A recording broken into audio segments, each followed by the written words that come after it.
এই সালের short drama কম্পিটিশনের জন্য আর মাত্র একটা সিটি খালি আছে। ওটা তুমিই পাবে জিনি। হ্যাঁ, কেন নয়, আমি তো সবসময় ক্লাসে ফার্স্ট হই। তো সেই সিটটা রিয়াকে দেওয়া হচ্ছে। Thank you ma'am. ম্যাম, আমি সবসময় ক্লাসে ফার্স্ট আসি, তাও আপনি রিয়াকে কেন বাছলেন? তুমি ফ্যাশনে ফার্স্ট হও, কিন্তু রিয়া সবসময় স্ক্রিপ্টার গল্পের উপর রিসার্চ করতে থাকে। কিন্তু ম্যাম, আমিও তো লিখতে পারি। সিদ্ধান্ত নেওয়া হয়ে গেছে, রিয়াই যাবে। রিয়া, রাস্তায় আসার সময় তোমার পছন্দের এই কোল্ড কফিটা দেখতে পেলাম, তাই তোমার জন্য নিয়ে এলাম। Thank you. রিয়া, এই দেখো, কলেজের সবচেয়ে হ্যান্ডসাম ছেলে সমর তোমার জন্য ফুল পাঠিয়েছে। আরে বা রিয়া, তুমি তো কামাল করে দিলে। সমর কি সত্যি তোমাকে পছন্দ করে? আমার এইসবে কোনো কিছু যায় আসে না। আনু, তুমি জানো গত সেমেস্টারে জিনি সমরকে প্রপোজ করেছিল, কিন্তু সমর ওকে রিজেক্ট করে দেয়। চুপ করো, তোমরা পুরনো কথা কেন তুলছ?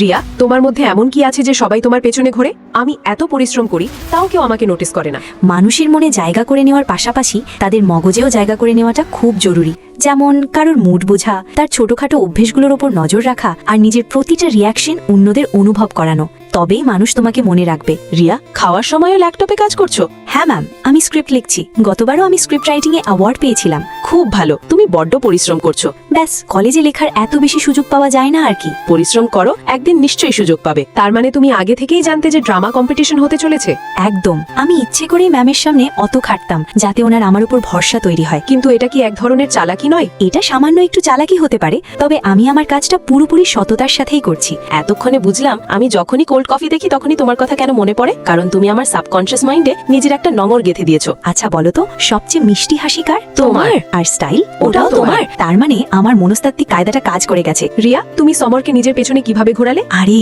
এমনটা কিছু নয়, ওটা স্রেফ একটা ক্যাকতালীয় ব্যাপার ছিল। ওই দেখো, আমাদের কলেজের ক্রাশ। হ্যাঁ রিয়ার, ছেলেটা কত হ্যান্ডসাম। আরে বাহ, কি সুন্দর গোলাপের সুবাস। আমি সবসময় ওই একই পারফিউম ব্যবহার করি। মানুষের পরিচয় তার কোনো একটা বিশেষত্ব দিয়ে হয়, তবেই মানুষ তাকে সারা জীবন মনে রাখে।